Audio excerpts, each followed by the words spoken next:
Hello everyone, very good morning.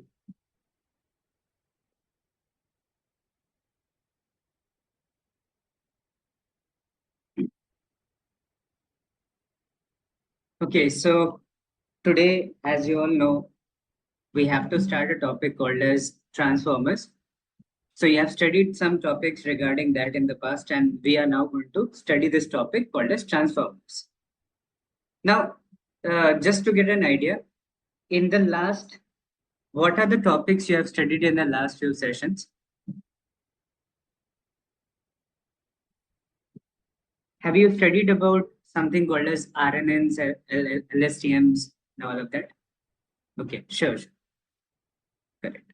So it will be a continuation of that, and we will see how this topic called as transformers is connected to those topics which is RNN, CNN, LSTM, how it is connected there, we'll be looking at. Okay, so I hope all of you are ready.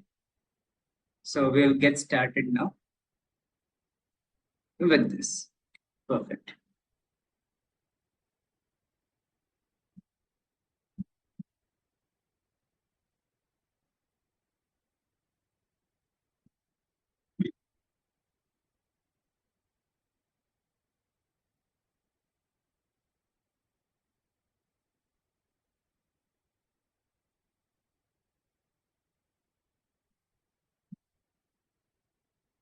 Right. So before we move forward, my name is Shikhar, and I'll be taking this topic for your batch for this transformers. We'll be going through that today, tomorrow, and I think on Friday also, we'll be continuing this session.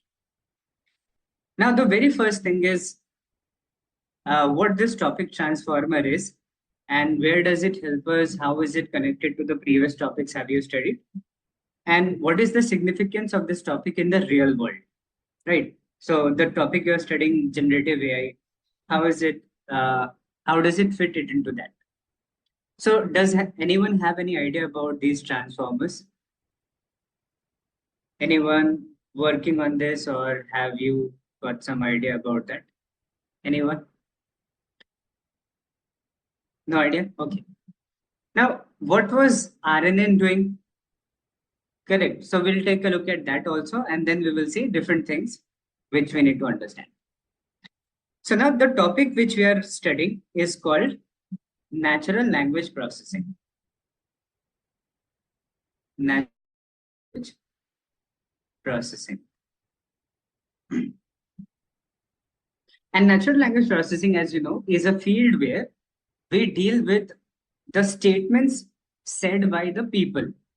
So the people like you and me, who are in different parts of the world, speaking different languages, different dialect, sorry.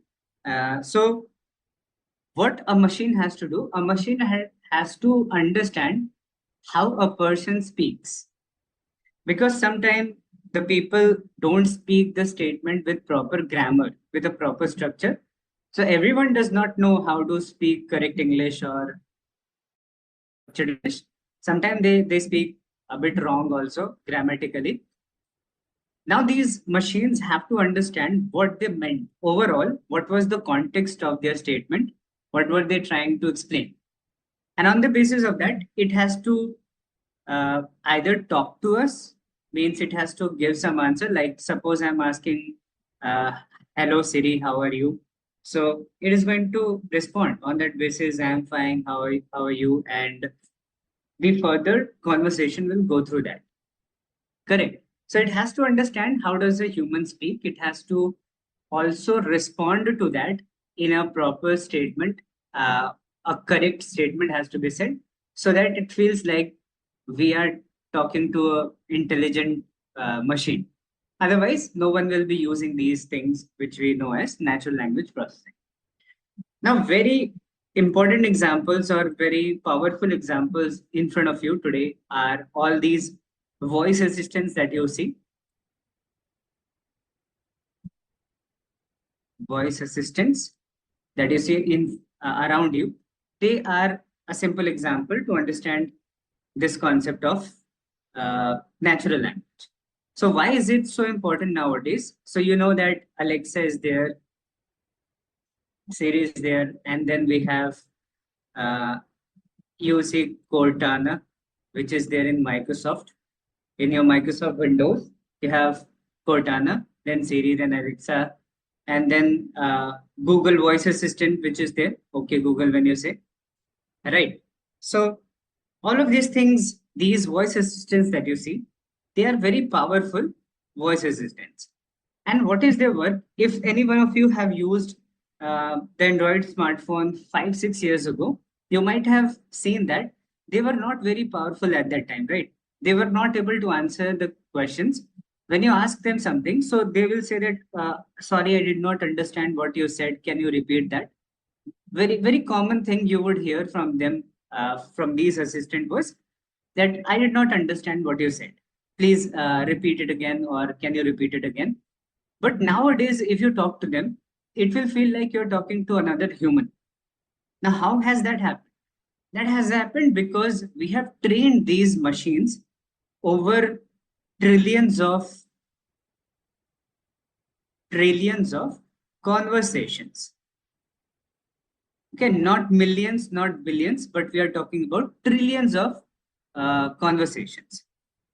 Correct? So this is the thing we are talking about now.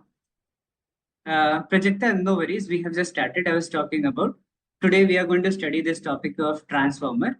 And what is this transformer? I started with this topic where I was explaining that we this is a topic of natural language processing, which is capable of uh, talking to us.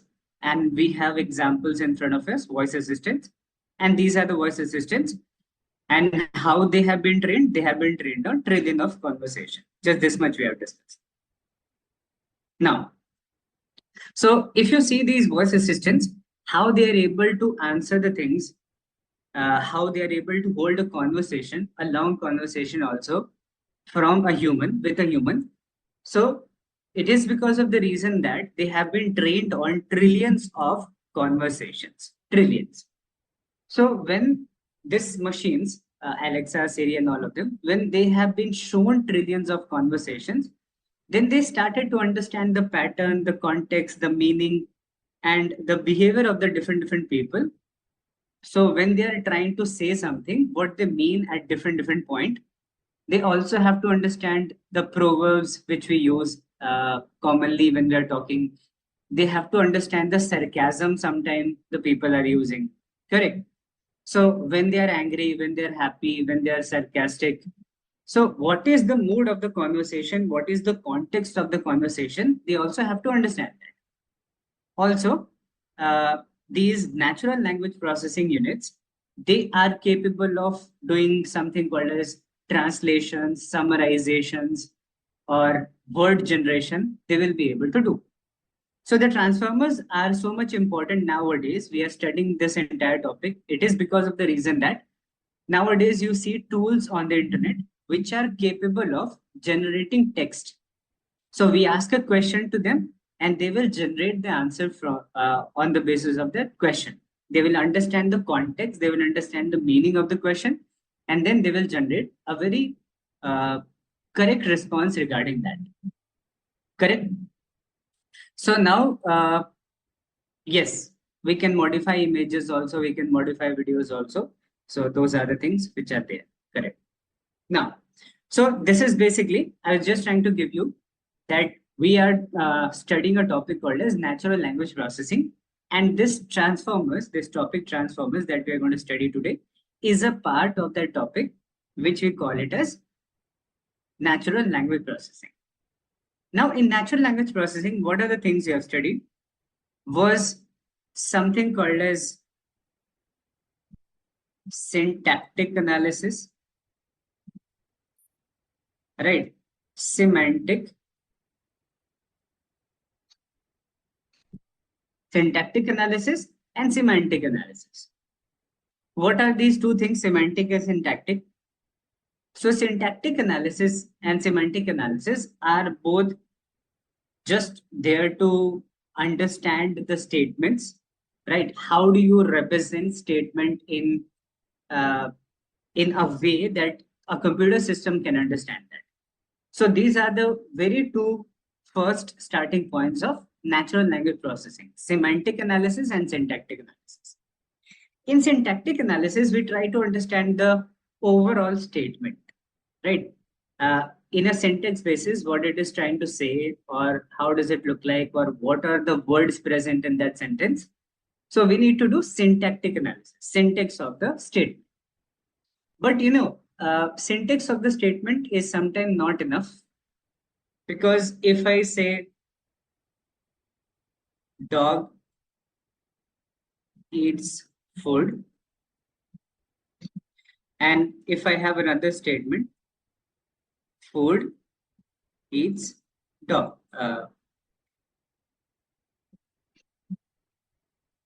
Right. So what we do in syntactic analysis, we basically break down a word into their bag of words, or you can say we break it down into their tokens to be able to understand what are the words present in a particular statement. We are trying to understand that. But now you see both of these statements, they have a different meaning. It's just a basic example that we are trying to say that they both have different meaning. Dog eats food and food eats dog. Very different meaning. But if you find out what is the tokens that will be created for that, so tokens will look same for both of them.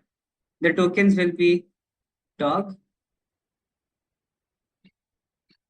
eats and then food. Right. Now, syntactically, if I'm talking about syntactic analysis, so syntactically, both the statements are same according to the natural language processing. If I look at the statement syntactically, so they both are same. But if I look at semantically means we are looking at the meaning of the statements. We are looking at the context of the statement, proper meaning. So when I look at the meaning of the statement, then they start to make sense that they are not actually same, they are different. Right. But these are the two very foundational things which are there in NLP: syntactic analysis, semantic analysis. So for these things, for syntactic, semantic, you might have studied multiple things. Like when we are given a statement and we have to understand it, so we tokenize it, we remove the stop words, we convert that into some numbers, because your machines don't understand text, they understand numbers. So you convert those words into number format and then you try to understand that. So those are the basic things you have seen. In that, the starting point, if I talk about, if any statement is given to you, you can create a bag of words. Bag of word is a representation of a statement given. And when you have the bag of words, these are these are textual things which are given to us. We are just breaking down a statement into a collection of words. So whatever words are there in a statement, it could be one line statement, it could be 100-line statement. So whatever words are there, you make a bag of that. You make a collection of that. Like I make a collection here where I put the word dog, eats, food, like that. I make a collection. And this is something we call as bag of word. Now, when a bag of word is given to us, then we cannot directly give this thing to an algorithm, a machine learning algorithm, to be able to understand the meaning, context of it. It has to be first converted to numbers, right? It has to be first converted to number. So there comes the concept of word embeddings. Now, what does the word embedding do? Word embedding basically find out the numerical representation of each of the words present in the bag of word. Right. Overall, if I talk about word embeddings, so word embedding is a concept which is trying to find out, or which is trying to represent the words in their numerical format. Correct. It will look like vectors. Correct. Vectors are what? Vectors are nothing but an one dimension array. Whenever you hear this term vector, vector is nothing but a one dimensional array. Array is a data type which has similar type of values. So when we talk about converting words into numbers, so we convert that into something called as vectors, and vectors are nothing but a one dimension array. One dimension array is an array which looks like this. an array which has one row, right? And it could be like 0.2, 0.5 minus 0.2 and 0.47, 0.59, something like that. You see, a word will be converted into a vector like that, a numerical representation like that, which is called a one-dimension array. Now, no. This array we are talking about is not of all the words together. One array is for one word.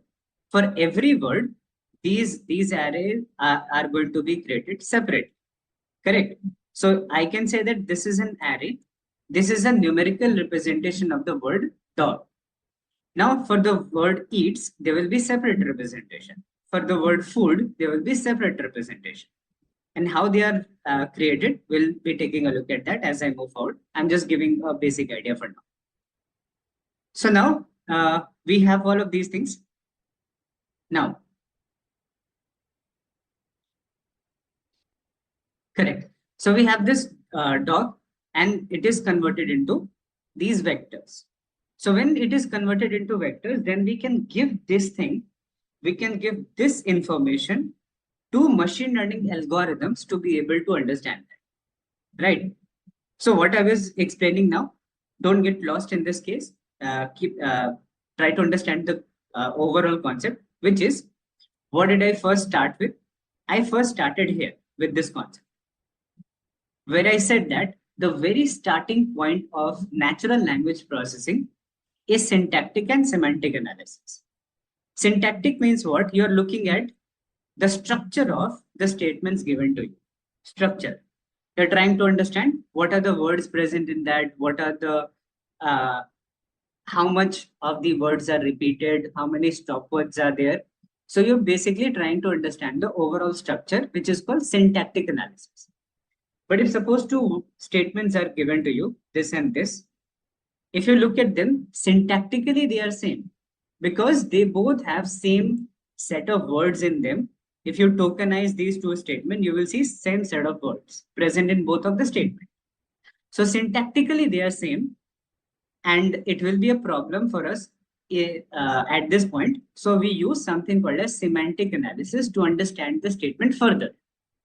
Right? First we do syntactic, then we do semantic. In semantic analysis, what we are trying to do is we are trying to understand the context, the meaning of the two statements. And when you understand the meaning of the two statements, then you are able to understand that these two statements are actually different. So syntactically they are same, but semantically they are different. Now, I said that how these things work. So I was going through this thing where I said that suppose a statement is given to you, or a statement you have given to these voice assistants, let's say Alexa, right? You have given the statement to Alexa, you have said something to Alexa, and now Alexa has to respond to that, right? So you just said that, Alexa, what is the weather for today? Or Alexa, what is the, can you tell me a joke? Something like that. You have told a statement and Alexa has to respond to that. How will Alexa do this thing? So first thing any of these voice assistants do, they break it down. They break the statement into something called as bag of words. Bag of word is a collection where you put all the words one by one. Correct. So bag of words is simply breaking down the statements into collection of words. So like I have statement, can you tell me a joke? So can you tell me a joke? Correct. So it will be creating a bag of words. When we create a bag of words, we try to remove these stop words. Stop words are like filler words which don't convey a particular meaning. They're just like connecting words for a statement. So to make it easy, to make it faster, we try to remove the stop words. The words which are less meaningful, we try to remove, right? It just is going to speed up the entire process because they will have to, you see, process less number of words in that case. So very common words which are like filler words, to, for, of, is, am, are, something like that, they are removed because they don't tell us very important things. They are called stop words, correct? But now sometimes stop words are important and all of the stop words cannot be removed. Some of the stop words will be such that they are very important because they are telling the meaning of something, telling the meaning of a word, of a statement.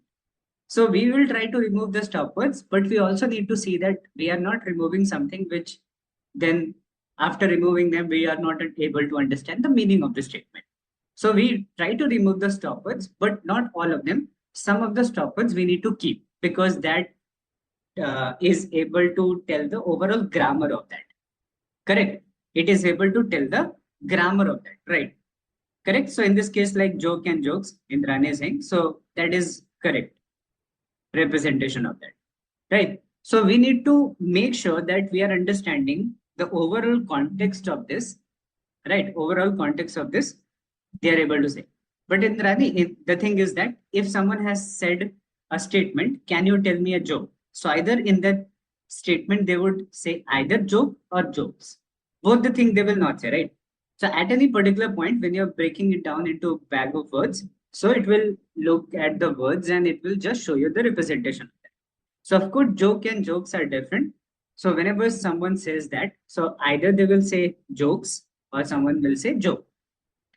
Correct. So we are just representing that as a particular bag of words, and then we remove the stop words. But when we are removing the stop words, we need to be very careful that I can remove those stop words which are not affecting the overall grammatical meaning of the sentence.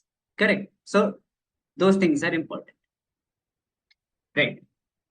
Yes, Narendra, I'm saying that we are not removing all the stop words. That is what I'm saying. Some stop words are can be removed because they are not very important, but some stop words are important because they are actually telling the meaning of that. That is what I'm saying, right? We cannot remove all the stop words because some of them, if you remove all the stop words, then overall grammatical meaning of the statement will be gone. So we cannot remove all the stop words, but we remove a good number of them. We can remove them because they are not very important. Correct. But never we remove all the things, all the stop words. So now we say that first we take a statement. Any statement is given to Alexa. Alexa will create a bag of words. Now, when it creates a bag of words, then it has to give this thing.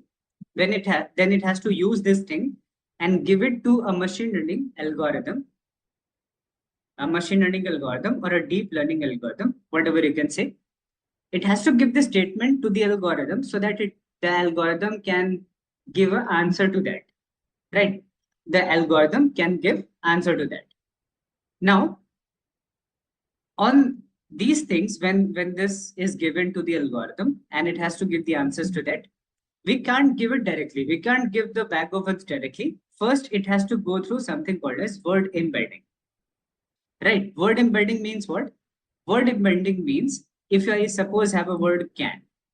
So can is going to be converted into a vector. What do we mean by vector? It could be represented by, let's say, 0.2, 0.67, and 0.45, something like that. So now you see, this is called a vector representation of the word can. So like this, each of the word which is there, I'll show you this in more detail just after a few minutes. I'm giving you an idea that this word can is going to be converted into vector, and then it can be given to your machine learning, deep learning, because remember that machine learning and deep learning can never understand statements directly. Understood? The machine learning and deep learning algorithms can never understand the statements directly, the words, the text, they cannot understand. They understand numbers. So you have to take the words, you have to convert them into numerical format, which is called vectors.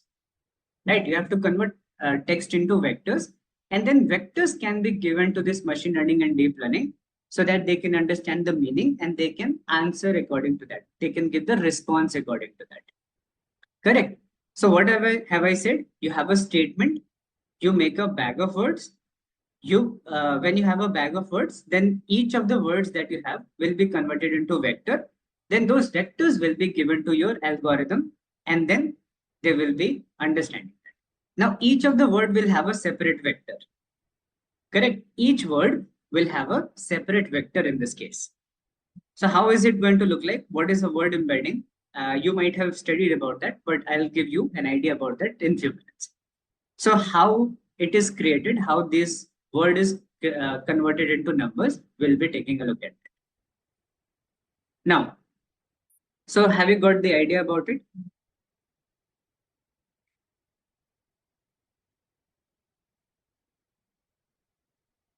Yes.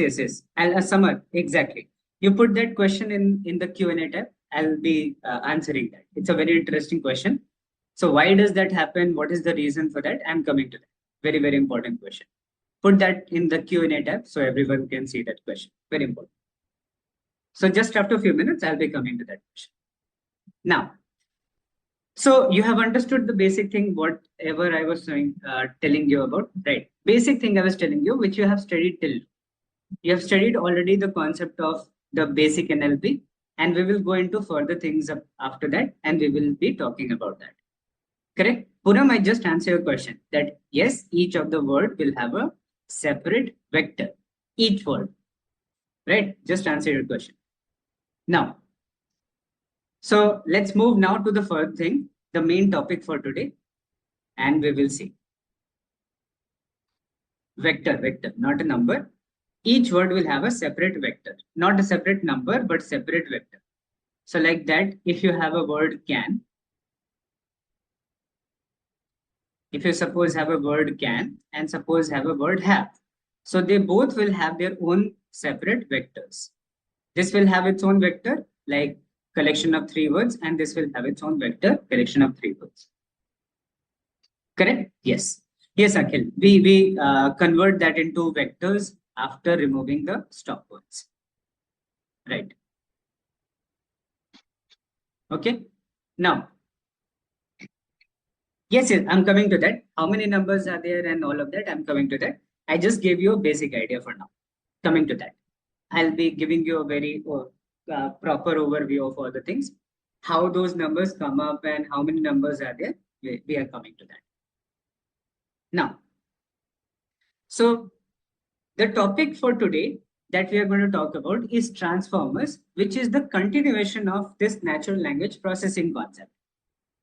Now, when this natural language processing was created, so if we talk about, let's say 10 years ago. So 10 years ago, whatever you were seeing in the real world, we did not have so many advanced things that we have today. Correct. So with the increase of time, with the coming further years, we needed some more advanced model to be able to deal with more complex data. Data is becoming bigger and bigger, and it is becoming more complicated. So we need powerful models, we need powerful algorithm, powerful processes, which can understand the process present in, which can understand the context present in a complicated data. Now, the last topic which I have studied was RNN and STL, LSTM, right?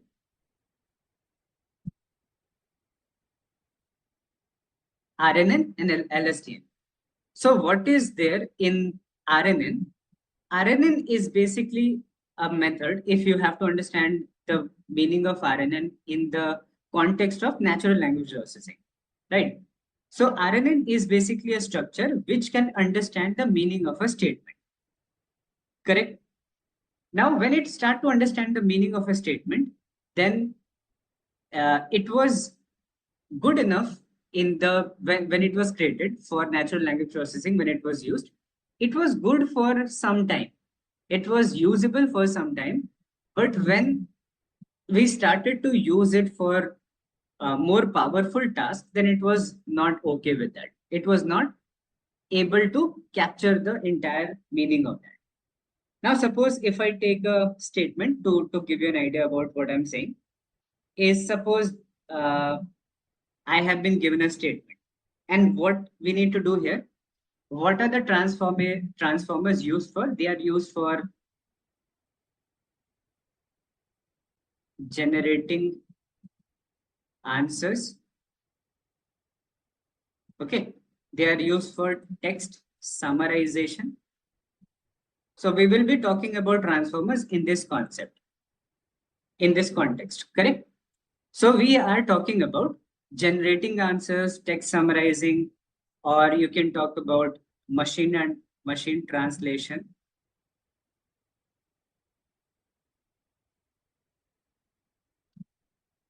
Yes, Rakesh, just wait for a few minutes. All your questions will be answered. Now, yes, coming to that, LS team also. So now, the very first structure, the transformer is a very new thing, right? Transformer is something very new. The first thing which we have was RNN. RNN is something called as recurrent neural network. And how does the RNN work? You have some idea about it, right? How does the RNN work? So RNN says that, okay, if I have to do text summarization, or if I have to do machine translation, or if we have to generate the answers, so I will be able to understand multiple statements from the previous. Correct? Now, suppose there are three statements given to you. Statement number one, statement number two, and statement number three. Suppose three statements are given to you. Now, what RNN is capable of doing, RNN is saying that, okay, so we have the first, input. We will give it to an activation function. And now, on the basis of this first input and activation function, we will not give the answer. Suppose these statements are there, three statements are there. On the basis of that, I have to give answer, or this machine has to give answer to the user. They have asked three questions and they are related to each other, and this machine has to give the answers. So what it will do, it will take the first input, it will have the give it to this activation function, and RNN basically have a feedback loop. Correct. RNN work in such a way that they have a feedback loop. So when this first input is given, it will give it to activation function and everything, and it will have a feedback loop. Feedback loop is there so that it can understand multiple statements at the same time. Right. So instead of just taking one input and giving the answer directly, it is capable of running it backwards so that it can take more statements. Using the feedback loop, it can take more statements in that case. Now, first it was done, but it was a little bit more limited. So what we have done now, we try to convert this into this format, that this will not be given feedback to itself, but let's give this input to another one. Now, suppose you have the second input, right? And when you're going to this activation function, so the input from the first one, whatever was the statement number one, that statement will be passed on to the second statement, right? And here also we will not be making answers because we have third statement also. So we'll be taking the third input. And what we will do when I have to go to this activation function. So from here, now it will be given to this. Now activation function, and now it will give us the final response. Correct. So what I'm able to achieve with this RNNs? Correct. What are we able to achieve with this RNNs? We are able to achieve a process where we can connect multiple statements. We can connect the context of meaning of multiple statements together before getting the final response. So I'm saying that when I take the first input, first statement, I'm not giving the answer here. No. But what are we saying? Okay, we have taken the first input, understood what that statement is, what is the context of that. We are passing that context with the second input. So second statement is also combined with the first statement and then passed on to the third statement. So third statement, second statement, first statement will be combined at this place.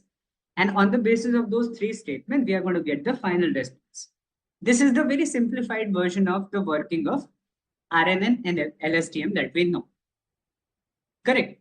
So very first structure which is helping us for machine learning, machine translation, or generating responses or text summarization. The first thing which was created was RNN. But now, what is the problem with the RNN? The problem with the RNN is that it cannot remember something for a long, right? It cannot understand something which has been said long ago. Now, suppose I take an example where there is a statement of 100 lines. Correct. Suppose there is an something called as 100-line statement which is given to it. So when these 100-line statements are given to that, and you have to predict the 101st line, 102nd line, 103rd line, you have to generate those lines further. So what happens in RNN? It has something called as memory loss. Right? In a very simple sentence, you can say that it has something called as memory loss. So when you're going from this to this, when you're going from this to this, going from this to this, like that, how many layers you can go, it is limited in RNN and LSTM. It is limited in that. So RNN is the first structure which can say that I can go to few layers. I can transfer the first to second and then second to third, like that. I can go to few layers, but I cannot transfer like 100 statements further. I'm not capable of transferring to multiple layers. I'm not capable of that. It is going to forget in this process. It is going to forget the meaning of the first sentence as you go into the depth of it. Suppose you're going to 87th statement, 88th statement, 90th statement. So when you go to those statements, it is very possible that it has already forgotten what was there in the first statement, second statement, third statement. It has forgotten that. Why? Because it does not have a very longer memory. So after the RNN, what was created? We had another one which is called LSTM. So LSTM is nothing but an updated version of RNN where we connect more powerful RNNs to have a longer memory as compared to RNN. That is what we know as LSTMs. Correct. So basically LSTM work in same way like this, you see, and it will be able to remember longer than RNN. It is supposed to remember things longer than RNN. But now it also has a limitation point. It can understand the context more than RNN. It can work for longer than RNN, but also it is not infinite. Suppose I have a very long statement. Suppose I'm writing a research paper. Correct. I'm writing a research paper. And in that research paper, I have to write 30 pages of research paper I have to write. But I have written 3 pages of research paper till now, and I want that this chat GPT or any of the tools I'm talking about, which can generate these words and everything, statements and everything. So I want that I should be able to give this 3 pages of information to chat GPT, and it should be able to tell what I can write further. It should be able to help me or guide me that what I can write further. Right? I want some guidance from the chat GPT. But now the thing is, you see, 3 pages means there will be a lot of statements in 3 pages. Formulas will be there, diagrams will be there, statements will be there. So RNN can handle a shorter number of statements. LSTM can handle little longer number of statements, but also there is a limitation of that. It cannot do that. I will be able to remember 30 pages of information, 40 pages of information. LSTM cannot understand the infinite number of context. It is not capable of that. So to remove that limitation, we have come to something called as transformers. What is the advantage of transformer? The advantage of transformer that we have in today's time is that it has infinite reference window. Correct. Transformer's advantage is that it has something called as infinite reference window. What do we mean by infinite reference window? So the other things, LSTM and RNN, they have a very short reference window. right? They have a very short reference window, but transformers, when we talk about, they have a very large reference window. Now, to understand that, let's take a simple statement. Suppose I have written this much as aliens, right? As aliens entered our planet. Suppose I have given this prompt to one of the uh, one of these tools like ChatGPT and all of that. I hope all of you know about ChatGPT, right? That must have been already discussed with you. That's a very famous tool in today's time to be able to ask questions and get the responses and everything. Correct. So the ChatGPT is also nothing but a transfer. So you will be able to understand how does it work today. Now, suppose I have given this much as a prompt. I have given this much statement to a chat GPT. And what I want the chat GPT is to complete the statement or is to generate the words for the statement further. Now, the problem with the RNN and LSTM is that, you see, if I need to generate something further, I need to have this context. From here to here, what is the meaning of the entire statement from here to here? And which words are related to which, like aliens, entered, planet, and planet is related to aliens. So, which words are related to which, or what is the overall context of this entire statement so that it can generate the further thing? It has to remember that the context of the given previous statement prompt. It has to understand that. Same way, if I'm talking about research paper, so if I want this chat GPT to generate the statement further. So it has to remember the last three pages. The three pages that I have given, it has to remember that those three pages, line by line, it has to remember. Then it can answer me what to write further. But if it has forgotten what I have given in the last three pages, then whatever it will uh, generate, that will be wrong. Suppose it only remembers the last page, the third page. It does not remember the first and second page. It has forgotten that. So it will not be able to give me correct answers, correct responses, and it will be very misguided in that. Correct? So we are saying that suppose there is a prompt as aliens entered our planet, and we are now going to generate something further than that. So if I write this thing, yes, let me write this. So I say as aliens entered our planet.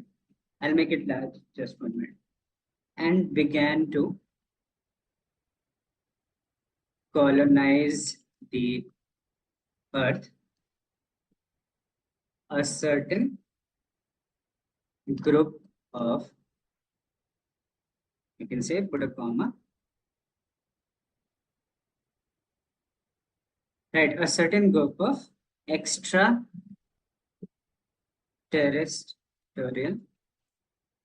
uh, you can say, suppose I am talking about till this much. Let's take a look at till this much.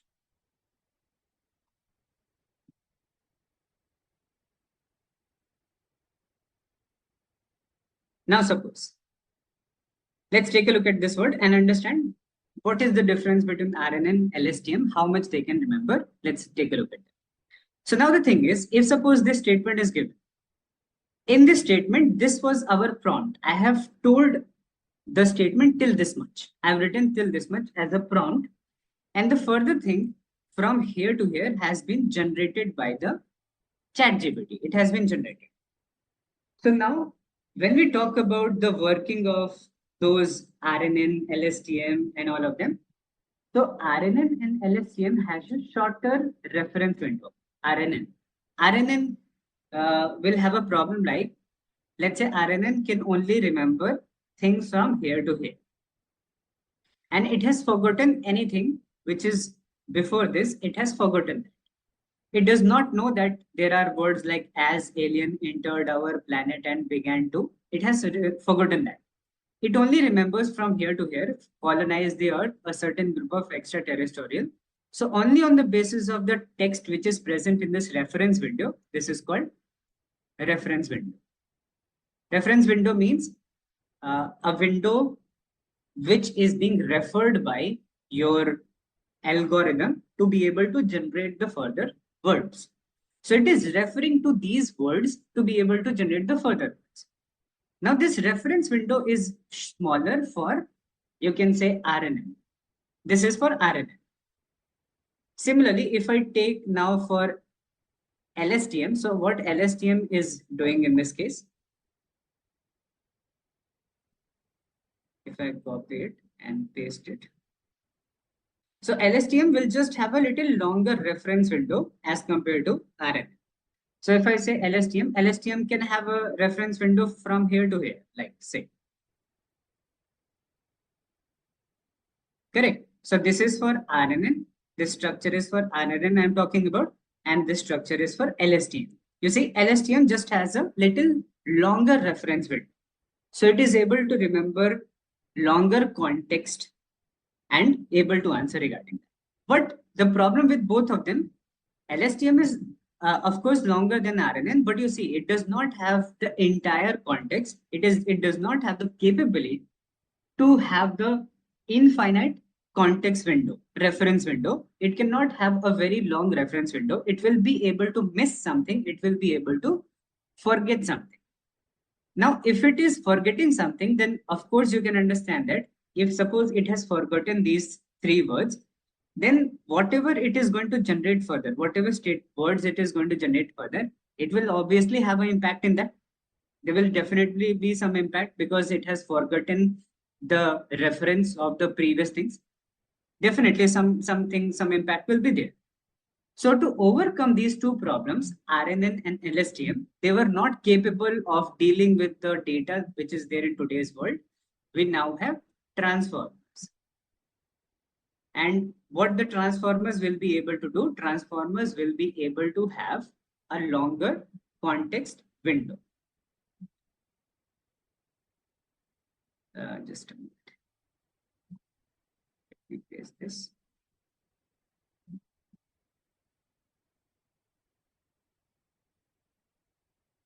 Right. So what will be the transformer and how it will be different from that?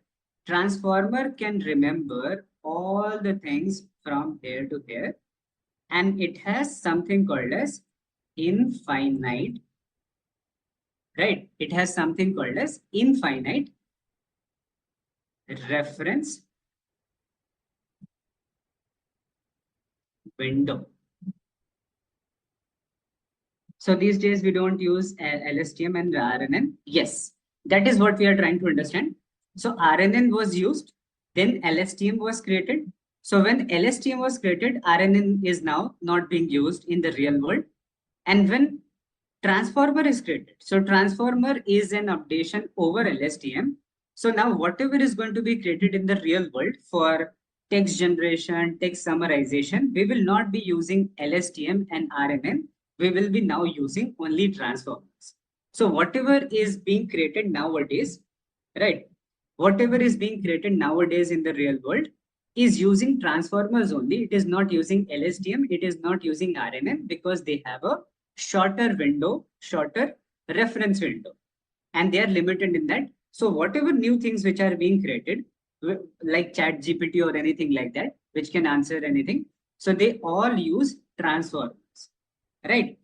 So it is basically, if you take a look at the meaning of GPT,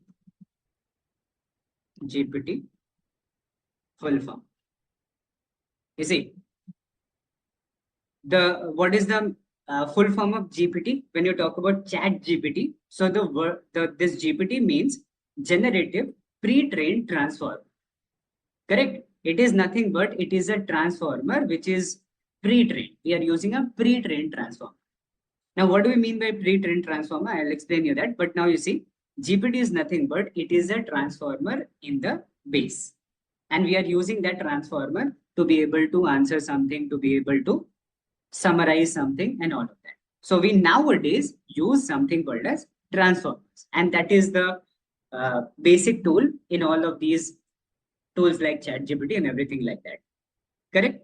So all the tools which you have seen, which does the similar thing like ChatGPT, which generate text and all of that, they all are using transformers. Every one of them, right? And in the transformer also, there are new updations are happening. I'll explain that part to you also. But nowadays, we don't use RNN and LSTM for the real world text translation and word generation. But what we use nowadays is transformer.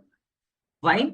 Because transformer has an advantage of remembering the infinite context, infinite reference it can remember.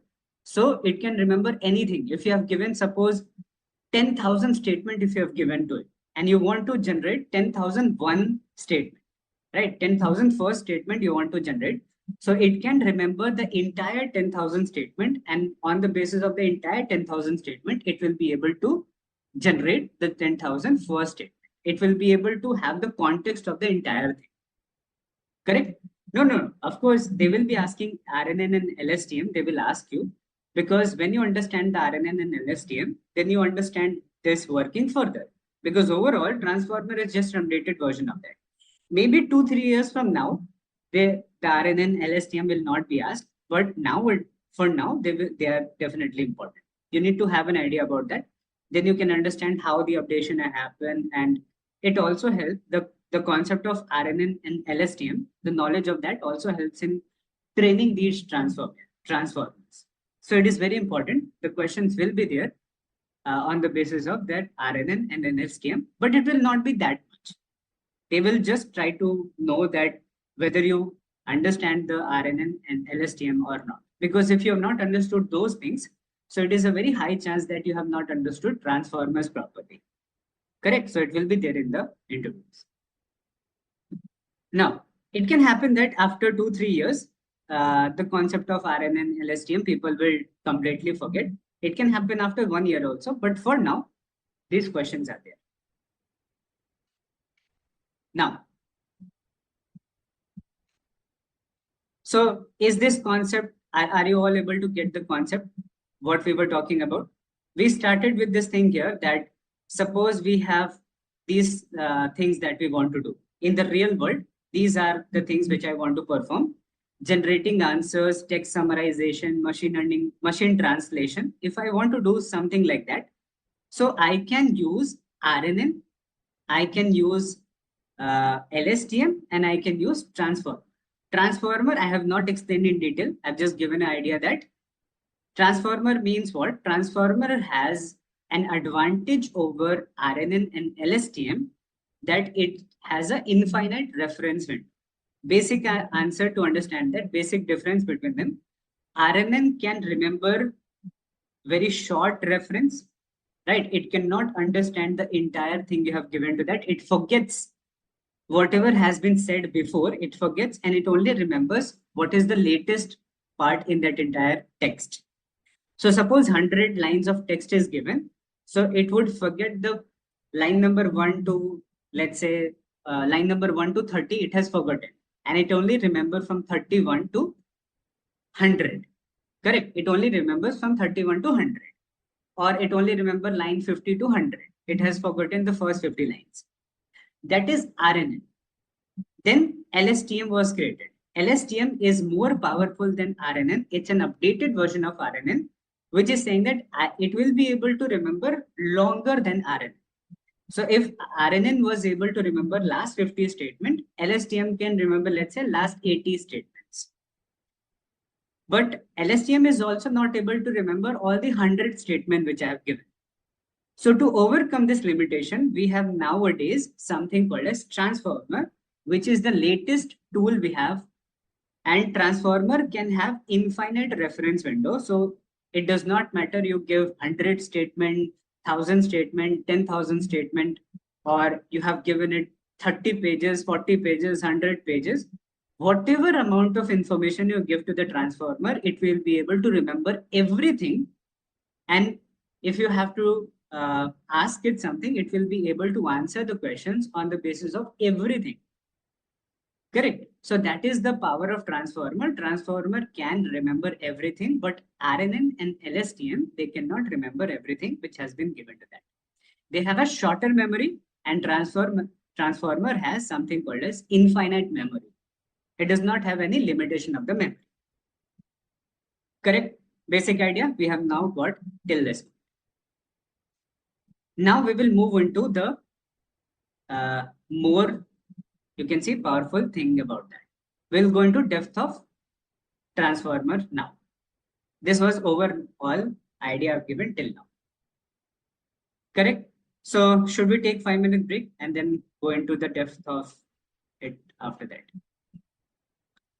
Correct? Yes. Let's take 5 minute break and then we will go into. No. Of course, it will not be able to remember 1 month ago. I'll tell you how much it can remember and all of that. I'm going to go into depth of it now.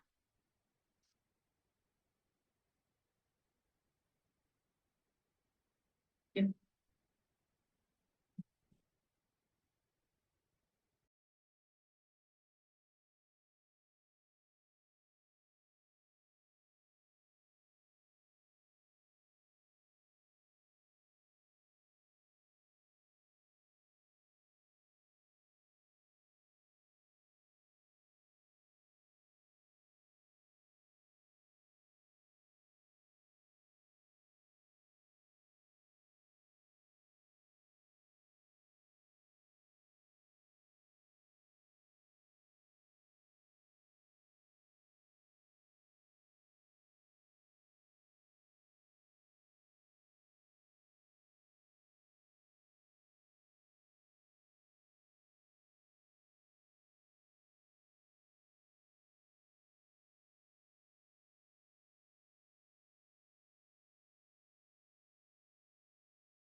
Okay, should we continue forward?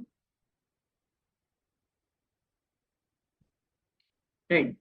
There is a question, important question, which is why do RNN and LSTM forget? What is the reason that they forget the previous statements? This Zahid has asked. So can anyone tell what is the reason they forget the previous things?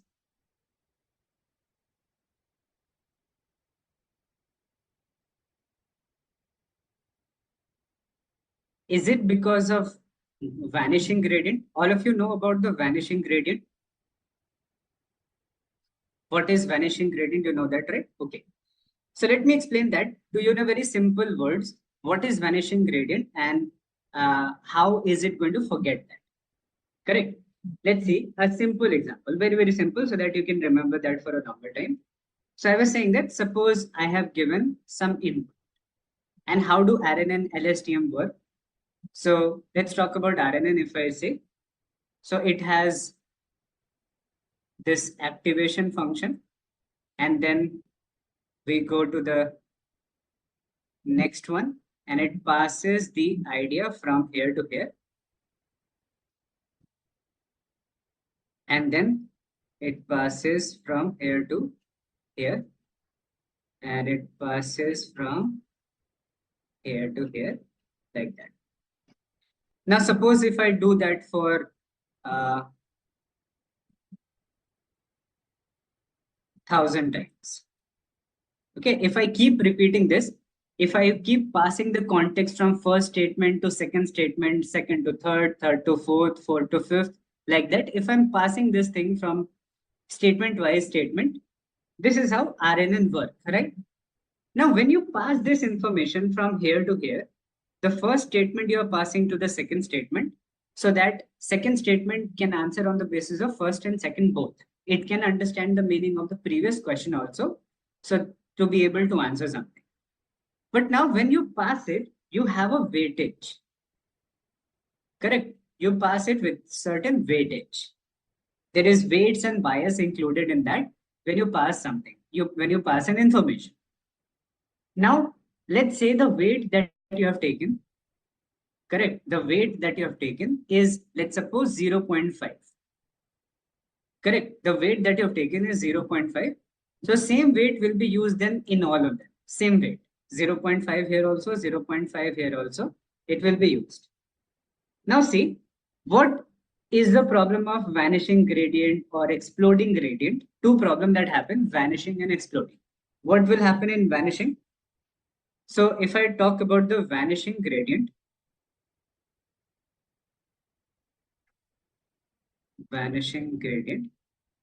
So overall, let's understand I have my input and then we have into 0.5 into 0.5 into 0.5 like that 100 times.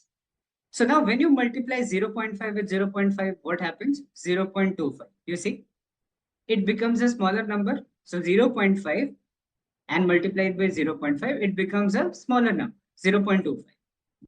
Then if you multiply, let's say 0.25 into 0.25, suppose one more 0.5 is there. And let's say if you multiply like that. So what will happen? If this is 0.25 and this is 0.25, what will be the value you will get? It will be smaller than this number, right? If you multiply 0.25 into 0.25, if you multiply them, it will be smaller than that. So it will be like 0.0625, correct? Can I say that this is going to be the multiplication of that? Yes, right? Now, what is the problem happening? When you're multiplying this 0.5, which is the weightage you're passing from the first to the second, you're passing some weight, right? That we call as derivative or gradient or whatever we call it. So we are passing this gradient with a certain weightage into the further steps. Now, when we pass this 0.5, 0.0.5 thousand times, you see it will become such a small number that it will become almost 0. So after some layer, it will become 0. And then what will happen? It will not be able to transfer the information further because at that point, at some point, this entire thing has become 0. the input with the further calculation, with the further gradient has become 0. So it has forgotten what was the input at the start. It has forgotten that. Now, what can happen in the second problem, which is exploding gradient? That is also a problem. Now, suppose in exploding gradient, instead of 0.5, if I suppose take 2, 2.3, 2.5, 2.8, 3.1, something like that, if I take a higher weight, a weight greater than 1, right? If I take any weight greater than 1, so what will happen? It will cause a problem of exploding gradient. So input into 2, into 2, into 2, into 2, like that. If I do it 1,000 times, so do you know what will be 2 to the power 1,000? It will be an extremely big value. Very, very large value it will become. When you do 2 into 2 into 2, 1,000 times, if you multiply, it will become extremely large value. Large value. Correct? It will become extremely large value if I take any number more than 1, and it will become extremely small value if I take a number less than 1. Any number less than 1 will become extremely small, negligible, almost 0. That is called vanishing gradient. And exploding gradient means that if I take any number more than 1, it will become extremely large value. It will explode. The number will explode. What do you mean by explode? Explode means in our computer system, there is a certain size, right? Certain size of value that can be stored. More than that, a number cannot be stored in our memory, right? So let's say I'm saying that in our memory, we can only store till 2 to the power 50. In our memory, in our computer system, a number can only be this much large that we can store. Any number which is larger than this cannot be stored. But now we have a number which is 2 to the power 1,000. So what will happen? We will not be able to store this gradient. If I'm not able to store this gradient, I will not be able to do further calculation. So after 2 to the power 50, the further calculation which has to be done of the gradient will not be done. So your LSTM is going to stop at that point because the further calculation is not able to happen, is not allowed, right? So it has, since the further calculation is not allowed, so it basically forget the input number 1 after certain layers. Correct. So this is the reason that you can remember a statement to certain layers. You can remember statement 1 till, let's say, statement 50. When you go from statement 1 to statement 50, till 50, you are able to remember input 1. But after 50, that the gradient becomes too large or too small. It is now not being able to store, or it has become almost 0. So it is going to forget the input number 1. It is going to forget the statement number 1. Correct? Understood this concept? What is the problem of vanishing and exploding gradient and how it will cause it to forget? This is the basic idea. This is the simplest idea about that. Simple? Understood, right? Now, so let's now go ahead and talk about how this is going to work, how the transformers work. Let's see a basic version of that. So transformers are a little bit complicated, but I'll try to give you simple version of that. So one by one, we'll start with the simplest explanation, then we will go into more technical part. Let's start with a simple explanation for now about the transformers.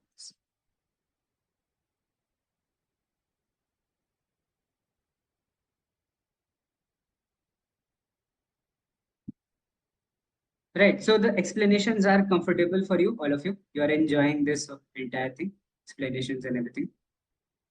If any point you get the doubt, you let me know. I'll explain that. Okay, simple. So let's see. We are going to take a concept of, you can say, machine translation. Right. We will take an example of machine and translation to be able to understand how does the transformer work. This concept we are taking, this example we are taking. I told you that it can generate answers, it can do text summarization, it can do machine translation, everything it can do. So, but let's take one example, machine translation. So how can it do translation from one language to another language? how it can be done by the transformer. Let's see. Now suppose we have a input statement. Input statement we have. Now, when this input statement is taken, then we are going to give this input statement to something called as encoder. In the entire structure of the transformers, we have something called as encoder. So we pass the input statement. Let's take an example that our input statement is given, which is welcome to India, right? I want to say that this statement, welcome to India, is my input statement, and it has to be translated into French, right? It has to be translated into French, Spanish, German, or any other language, right? Arabic or anything, Hindi or anything. It has to be translated into.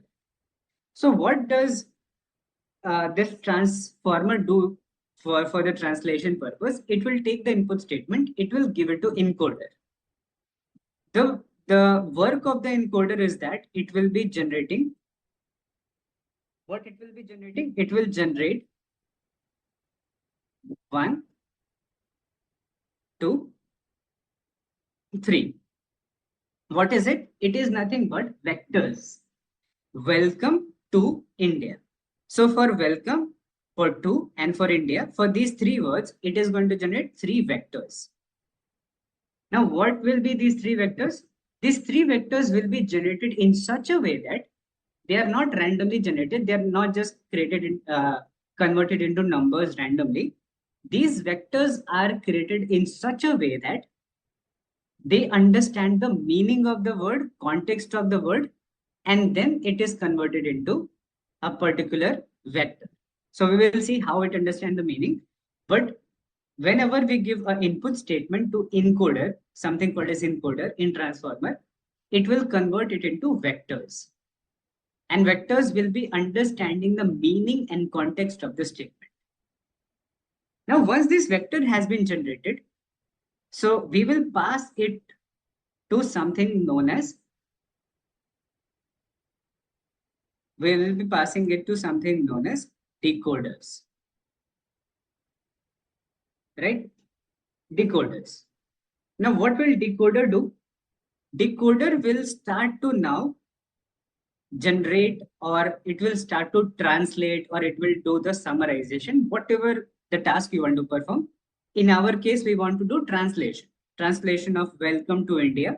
So one by one, each word will be translated into its French or Spanish counterpart. Correct? So decoder is nothing but decoder is going to take the vectors, which is the input.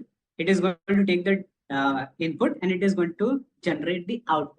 Output is going to be the translated statement.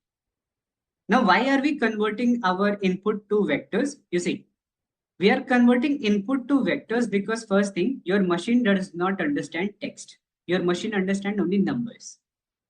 Correct. Your machine only understands numbers. So we are taking a statement, we are giving it to encoder, and it is converting them to vectors. But not normal vector.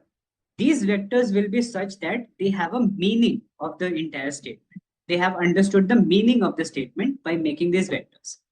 I'll show you this entire thing in detail. I'm just showing you first a simple version of that. Now these vectors have this statement converted into numbers with their meaning. Now it will be passed on to this decoder. And what will decoder do? Decoder will now see that we are looking at the first word, welcome, which is, this decoder will get something called as start of statement.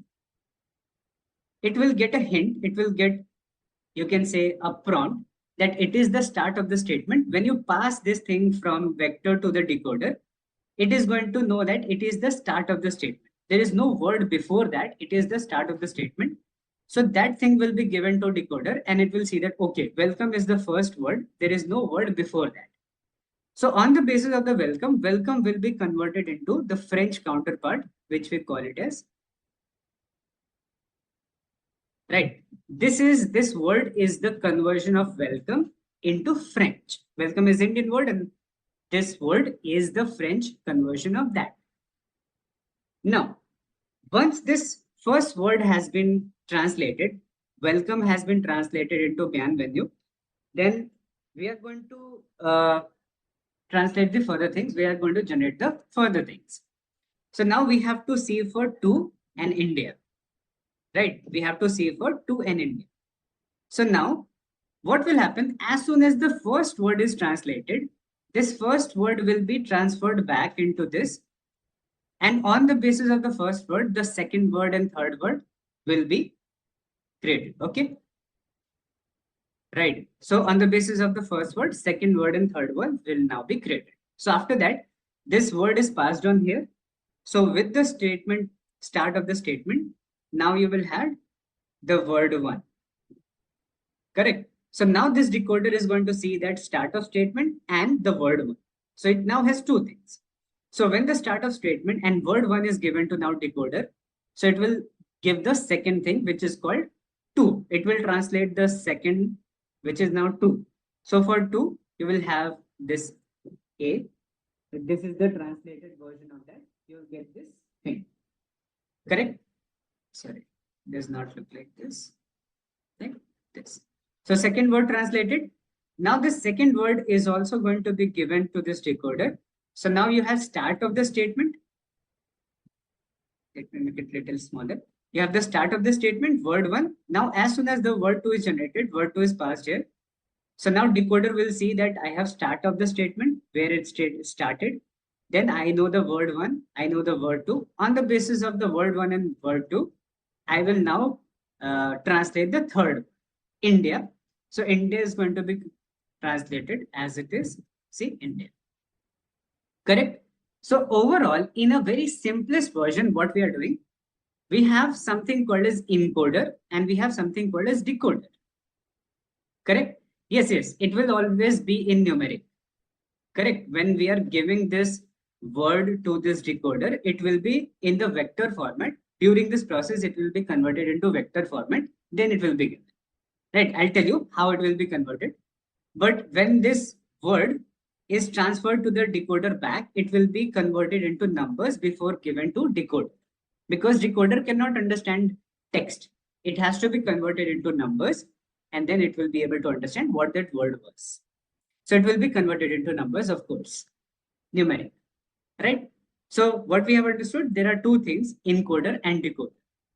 Not ISKY value, vector. Always we will be talking in the terms of vectors in this transformers, RNN, LSTM, everywhere in the term of vectors, not the ASCII values. So just wait for 2 minutes. I'll show you how it will look like. But they will be converted into vectors, numbers before given to decoders back. Right? So entire structure of the transformer work in such a way that a input statement is given to something called as encoder. Encoder is responsible for converting the statement into vector format in such a way that it is converting into numbers, also understanding the meaning of the statement and how they are related to each other, that will also understand. So it will understand the meaning of it and then it will transfer this vector to something called as decoder. Decoder will see that first time it will get that it is the start of the statement. The first word welcome is the start of the statement that will be given. Decoder will now convert welcome to its French word. Then as soon as you have generated the first word, that first word will be transferred back to decoder as an input. Along with this is being transferred, but so is the word, the first word, which has been translated, that also will be passed on to decoder. And then decoder will look at this word and see that what next has to be translated. Now, next word, what has to be translated, it will see that and it will translate the next word. So next word will be given, the next word will also be passed on to decoder, and then third word will be translated. So when everything has completed, it will represent that as end of statement. Right? Decoder will get this message like end of statement. There is no statement after that. It has to stop after this. So there will be a token created by the name of end of statement. It will tell that There is no further word. Now you can stop. Correct? This is the thing which is going to happen for transform. Is the idea clear? The basic idea? Take a look at it and see what is happening in this case. Simple version.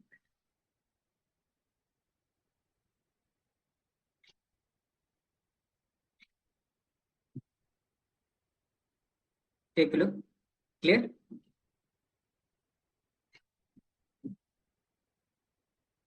Now, so in this thing, what do these things do? You see, I'll write it down. Encoder, right? Encoder takes care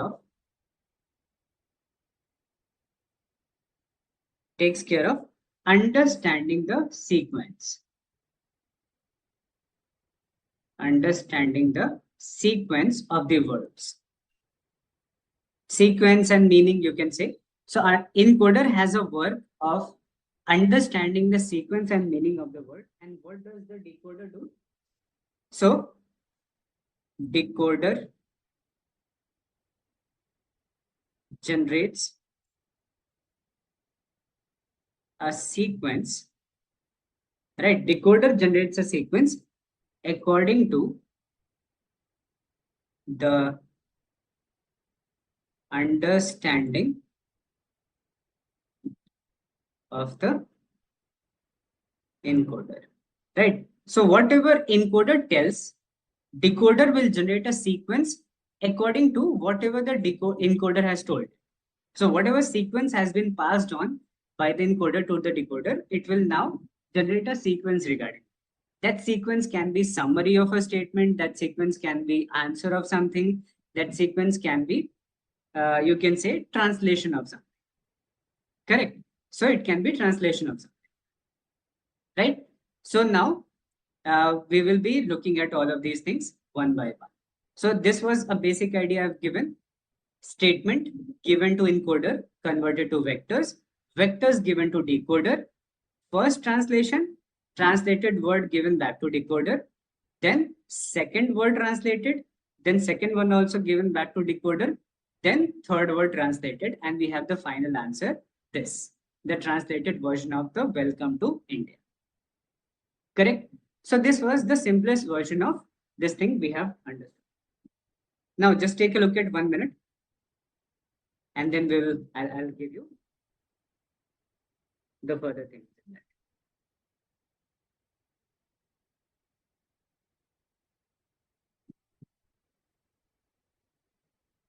Okay, take a look at it. I'll explain the further things from.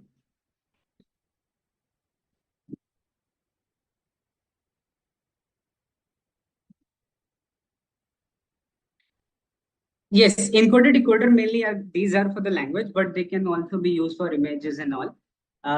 You can say modified version of encoder decoder is also used for image generation or video generation like that also.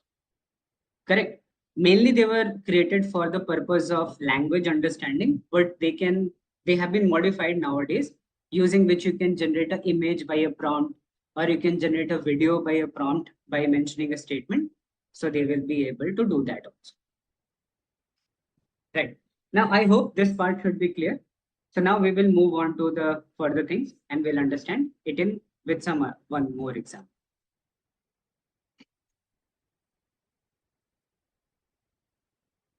Now, so let us say, let's take another example. And we are now going to break it down into more detailed version of that. I've given a simplest version here, very easy to understand. Now we will see a little bit more in this case, how it can work in a more technical manner. Let's take a look at it. So suppose I have a statement which is called the cat sat on the mat. Correct. Understand this example, you will be able to understand how does it work. Vector I'm coming to. Just wait for some time. One by one, I'll show you. For now, let us see. I have not talked about mathematical part till now. We will be talking about mathematical part, but one by one, let's see. So suppose I have a statement, the cat sat on the mat. Let's see, this is the statement given. What will be the next thing that we will do? We will tokenize that. As soon as anything given to us, anywhere in the machine translation or summarization or anything is given to us, we tokenize. Sometimes we tokenize words, sometimes we tokenize statements, but we tokenize them. Like suppose if I have to do machine translation. So in the translation, what should happen? So we will try to give, you can say, a statement as a token. Not every word is a token, but a statement can also be given as a token if I want to do summarization. Correct. So whenever something is given, statement, multiple statements, so they will be converted into tokenization. Now, how do we tokenize that? So tokenize means, Pooja, is this your first session? Because you have basic doubts. I think this all should have been covered already. All of you know, right? All of these tokens, bag of words and everything. This has been taught already. It has already been taught, right? Correct. So you should not be having doubt on these tokenization, bag of word. This is assumed that if you are coming to this stage, then you must have studied that.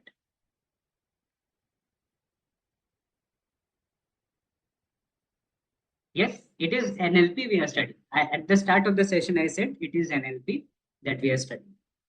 It is an NLP concept itself that we are studying, transformers. So when we take a statement, we tokenize it. So this is going to look like this, the tokenized version of that. Once this tokenization has been done, then what we do? We do the word embedding. The next process in transformer, or how does the transformer work, is we perform word embed. Now, what do we mean by word embedding? Word embedding means each word will be converted into its vector representation. So suppose I take the first word, the, will be converted into vector representation of it. So vector representation is going to look something like 0.2, 0.5 minus 0.17. Then the cat also will be converted into an array. Vector means a one-dimension array, which is a collection of some numbers, which is representing that word uniquely. So every word will be represented uniquely with a combination of numbers. Right? Now, what is the size of every vector? Like this is the size 3. This example that I'm writing, every vector is of size 3 that I'm writing as of now. But in the transformer, what is the size of every vector? Size of every vector is 512. Right? So for word the, for word cat, it will be an array of 512 numbers, which will uniquely represent a number. It can be more than that also, but more commonly we use this size 512. So like I've written 3 numbers here separated by comma as a representation of the is represented by these numbers, collection of these numbers. So similarly, we'll be writing 512 numbers in every array to represent every word. That way, we can be very sure that each word is unique. No word is common, or no two words are getting the same vector representation. So each word should have a unique vector representation. That is why we use large number of words in every vector. So the cat sat. Also, it's a example I'm giving. It is not the exact number it will make.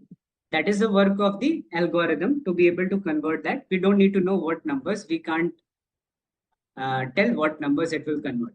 That is the work of the algorithm. We can just understand that it is going to convert it into something like this. Correct? So the cat sat on the mat. Correct? So it will be converted into this. Right? So what is this I'm trying to show you? This process that I'm trying to show you is called word embedding. Right? Word embedding means converting a text into vectors. Word embedding always means that converting word into vectors. Correct? And now How it will be converted into word into vector? You see, it will be collection of numbers. I have taken an example of 3 numbers here, but how many numbers will be there in real world? 512 words which will be there in every vector. So like 3 numbers I've written, it will be 512 numbers. So I can't write 512 numbers for each of them. So just I'm showing an example with 3 numbers. Correct? So it will be 512 number, a collection of so many numbers to represent every word. Now, how do you get these numbers? Like I'm saying 0.2, 0.5, minus 0.17. How exactly do you get these numbers, this vector? So I think you must have studied about word to vec embedding, some embedding technique you might have studied, right? Correct. So of course you might have studied the word embedding, word to vec. Correct. That's the most famous one. So how does that work? Let's take a look at that. How is it going to give this number to all of this? Let's see that with an example.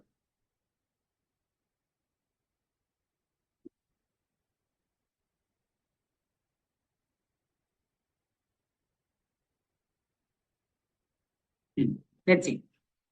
So now what we have x-axis, y-axis, or you can say, sorry, this is going to be your x-axis, y-axis, and z-axis. 3 axes is there. Let's say there is a 3-dimension figure.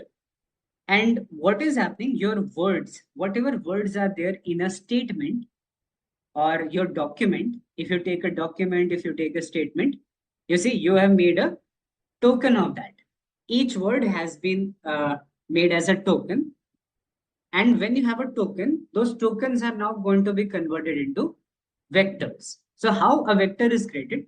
You see, if I take a word walked, right? Suppose I have a word walked, so it will be represented somewhere in a multi-dimension.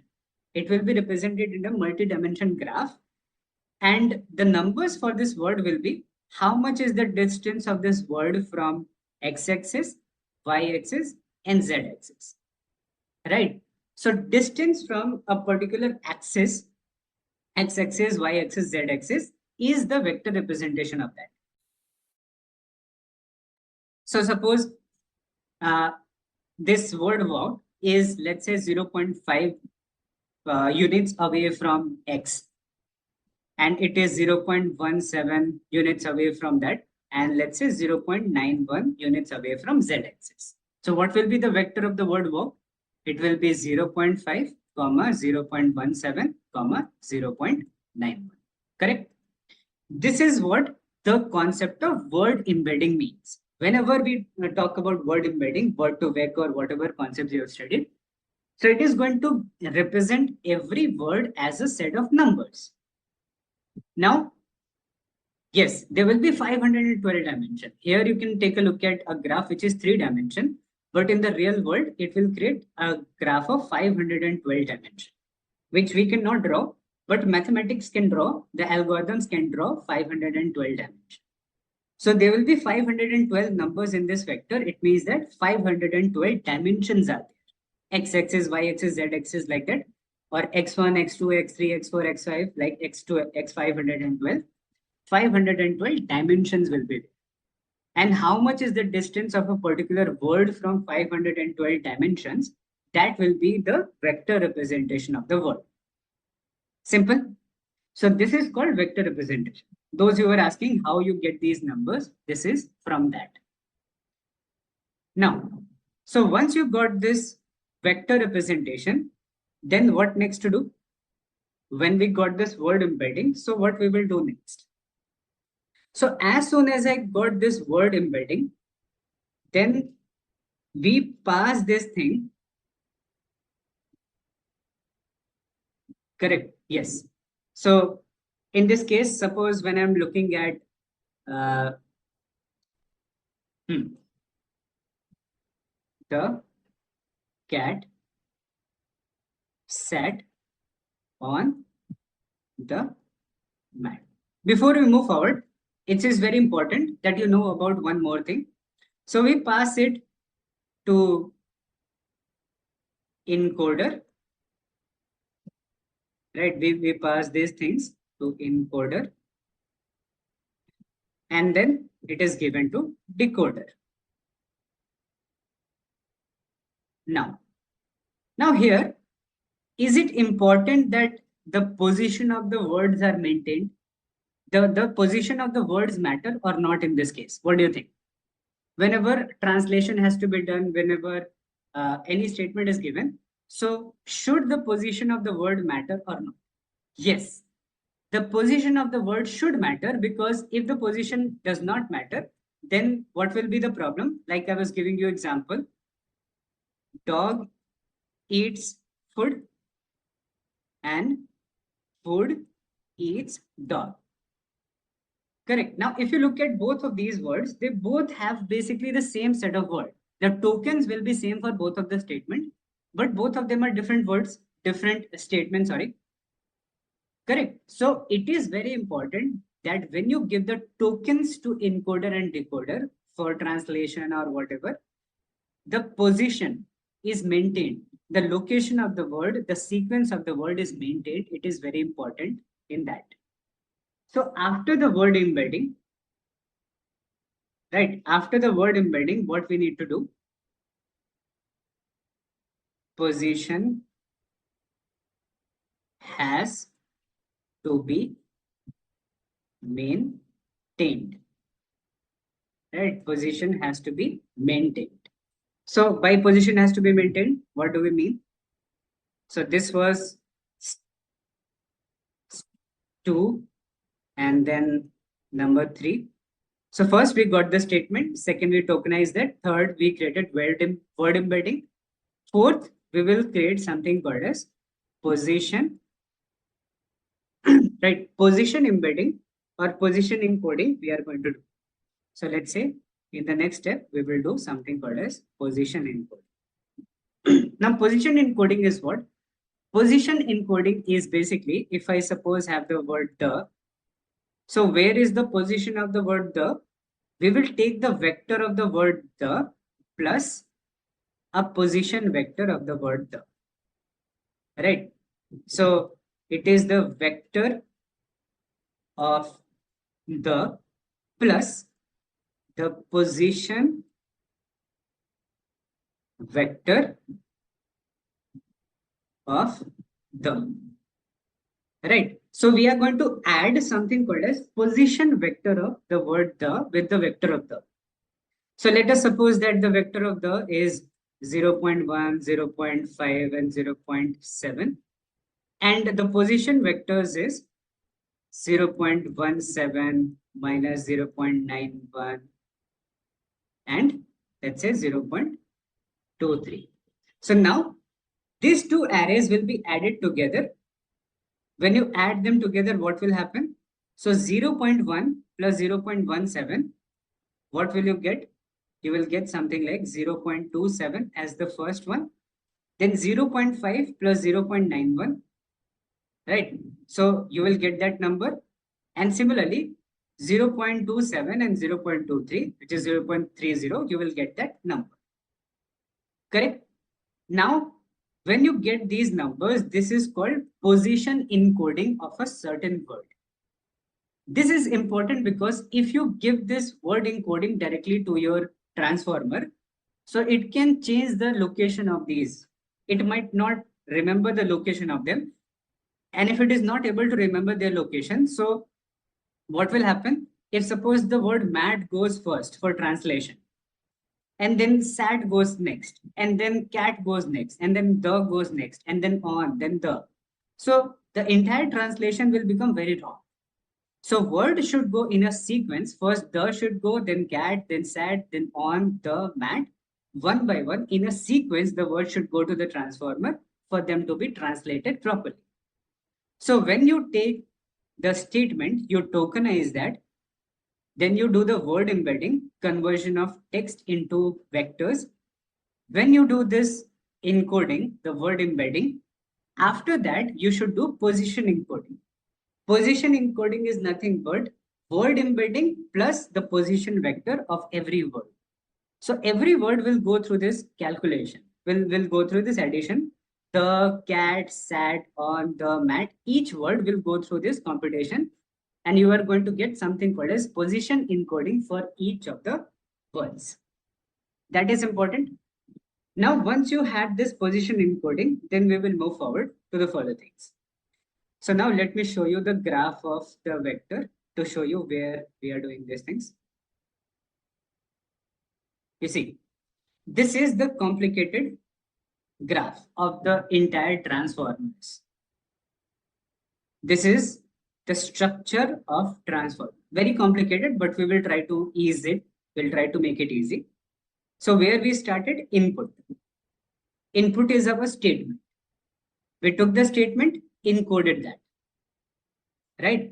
We took the position, we took the input, sorry, and we have tokenized that, then we encoded that. So this input embedding that you see is nothing but word embedding that we are doing here. Input, word embedding. But before we give this word embedding to our encoder, so there will be something called as position encoding added with our word embedding. Remember that your word embedding will be added with the positional encoding with each of the word. And then when they are combined together, then whatever you get will be passed on to this box. What is this box? This box is nothing but is called encoder. This entire box you see, which I have written, shown in red color, this box is encoder box.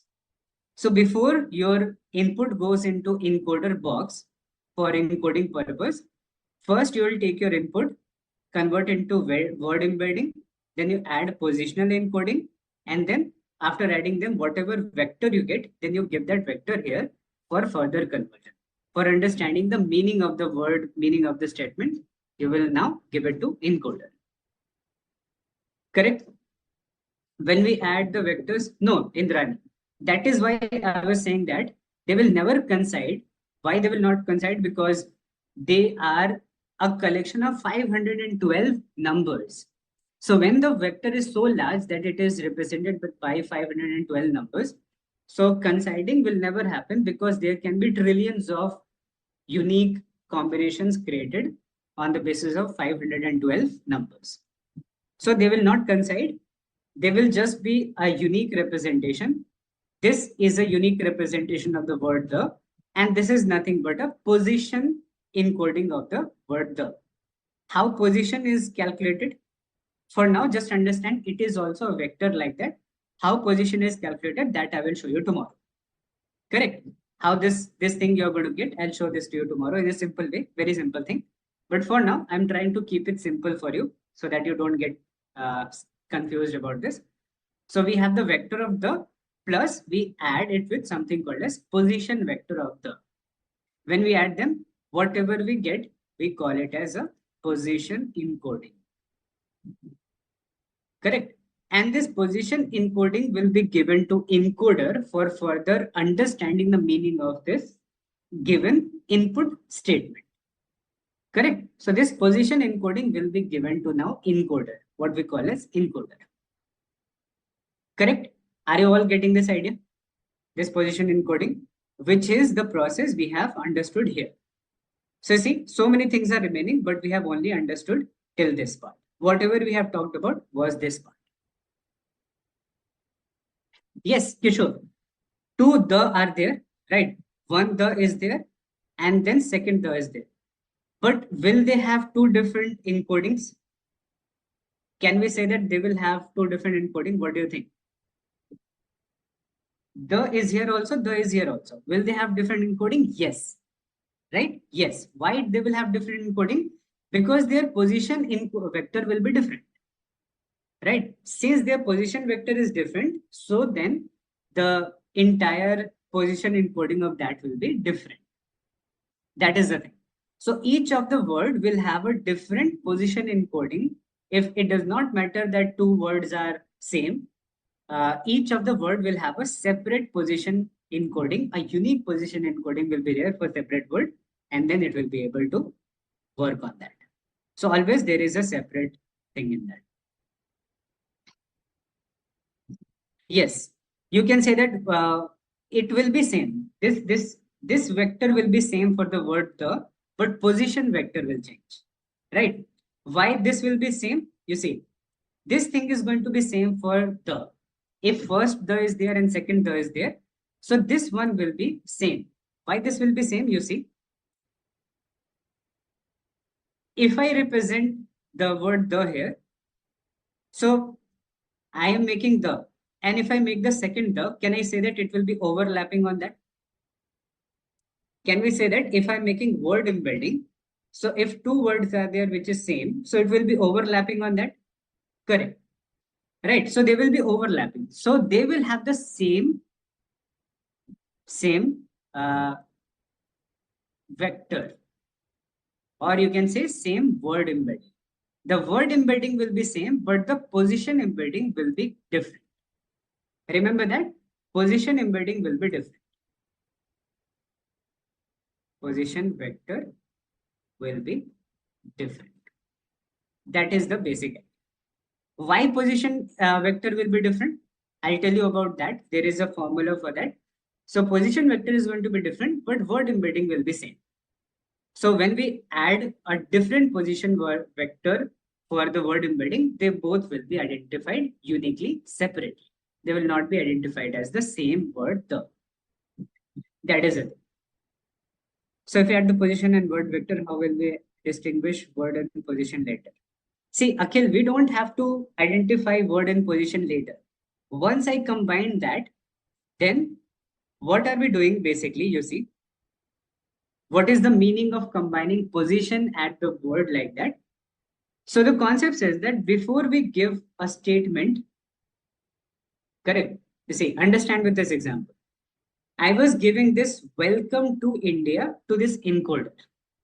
So before this welcome to India is given to encoder, so that encoder can understand the meaning of the statement and context of the statement for translation.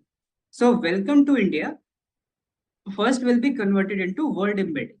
Then they will be converted to position encoding. And that position encoding is the final thing which will be given to encoder. Why? Because encoding is just the number representation of welcome. So you know that when this is given to encoder, I cannot give welcome as a text. So instead of giving welcome as its word embedding, we will give welcome as its position encoding, which is a combination of the word embedding plus position embedding. Correct. So this welcome word will be represented by word embedding, which is the vector plus its position. So when you combine its word embedding plus position, whatever result you are going to get, that will be welcome. And this thing will be now given to encoder as the first word. Welcome is represented by this vector, and encoder will understand that, okay, this is the first word, this has to be translated first. Then this is the second word, this is to be translated next, and India is the third word, this is to be translated next. So we don't need to separate the position and the, right? We don't need to separate the position. Once we combine the position, it is because for the reason that I have to convert the welcome, but I have to convert the welcome in such a way that it should not change its location. Because if I do only the word embedding, you will see what will happen. If only word embedding is done, it can happen that two goes first for translation or India goes first for translation. So I cannot give only the word embedding of the word welcome. I need to give the position embedding of the word welcome so that its number and its position is maintained, both is maintained. Does that make sense to all of you? So we don't separate it anytime. It will now be given like that. Are you all able to understand what I just said? Simple thing. Okay, correct. So I think we should stop here because we have already talked about so many things. Tomorrow we will continue from this point and we will go into depth of some mathematical things like what is this word vector, what is this, all of that. We will do that in more mathematical terms tomorrow. But I hope today you would have understood good enough part of this, and later tomorrow I told tell you Tomorrow it will become more clear. Whatever mathematical part was not clear, tomorrow it will become more clear. Like today, I told you what is word embedding, how the vectors are created, and all of that. So these things should be clear.